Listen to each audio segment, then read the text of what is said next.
आज से कुछ 600 से लेके 1100 साल पहले नॉर्थ वेस्ट इंडिया से कुछ ट्राइब्स, कुछ कबीले हिंदुस्तान छोड़ के वेस्ट की तरफ जाते हैं। ईरान, अफगानिस्तान, तुर्की से होते हुए कुछ सदियों के बाद ये लोग सारे यूरोपियन कंट्रीज़ में फैल जाते हैं। आज हम इन्हें जिप्सीज कहते हैं, रोमानी पीपल कहते हैं। आज हम इसी ग्रोह की बात करने वाले हैं और हम जानेंगे कि इस ग्रोह का हिंदुस्तान के ट्राइब्स के साथ, खास करके गुजरों के साथ, डोमों के साथ, चौहानों के साथ क्या कनेक्शन रहा है। हम ये भी जानेंगे कि क्यों कर इन्हें हिंदुस्तान छोड़ना पड़ा। वीडियो आखिर तक जरूर देखिए। अकॉर्डिंग टू हिस्टोरियंस ये लोग कोई अकेला ट्राइब नहीं था, बल्कि डोम, गुज्जर, बंजारे, चौहान, डांगर, सांसी वगैरह ट्राइब्स के लोग थे। यानी मुख्तलिफ ट्राइब्स से मुख्तलिफ टाइम्स पे मुख्तलिफ रूट्स के थ्रू ये लोग इंडिया छोड़ के चले जाते हैं और इन्हीं मुख्तलिफ रूट्स को इख्तियार करके ये दुनिया के मुख्तलिफ रीजन्स में पहुंच जाते हैं और वहाँ सेटल हो जाते हैं। और थ्रू आउट सेंचुरीज ये लोग इन रीजन्स में लोकल ट्राइब्स के साथ मिल जाते हैं। इनका अपना अलग एक कल्चर बन जाता है, अपनी एक अलग पहचान बनती है। ये अलग एथनिक ग्रुप फॉर्म करते हैं। आज यूरोप में 12 मिलियन जिप्सीज हैं। आयरलैंड में इन्हें ट्रैवलर्स कहा गया, वेल्स में रोमानी चल, फ्रांस में गितान, स्पेन में गितानोस, तुर्की में अरलाइज, अजरबैजान में गराजी। आमतौर पे इन्हें हम जिप्सी और रोमानी कहते हैं।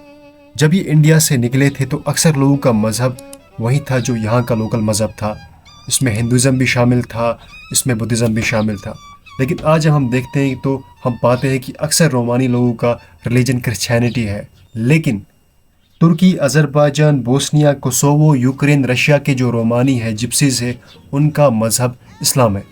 बुल्गारिया में रोमानी लोग वहाँ की टोटल पॉपुलेशन का 10% हिस्सा फॉर्म करते हैं। वहीं तुर्की, हंगेरी, सर्बिया, रोमानिया के अंदर 5%।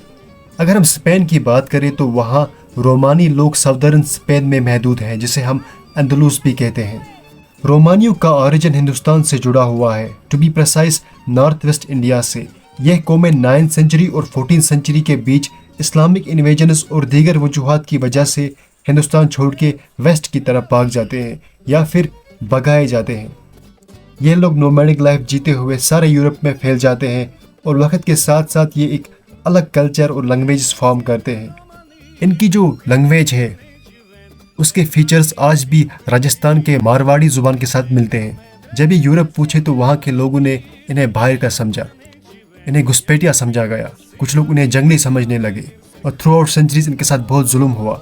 इन पे सबसे ज्यादा जुल्म फ्रांस ने किया है और नाजियों ने भी इन पे बहुत सारा जुल्म किया था। इसका मतलब ये संपत्ति इकट्ठी करके किसको बांटेंगे?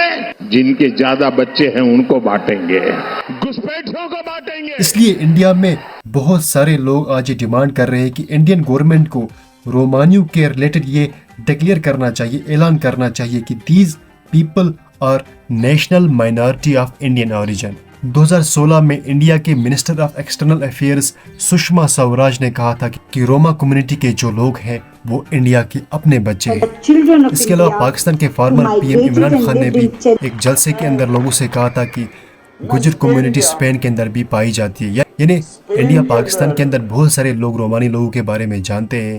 लोगों के बारे में ये राय इस्टेब्लिश हो चुकी है कि ये लोग इंडिया से ही आए हैं।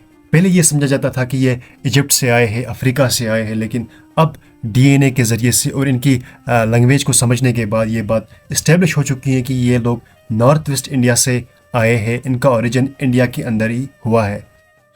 उम्मीद है आपको ये वीडियो अच्छा लगा होगा। सब्सक्राइब करें। शुक्रिया।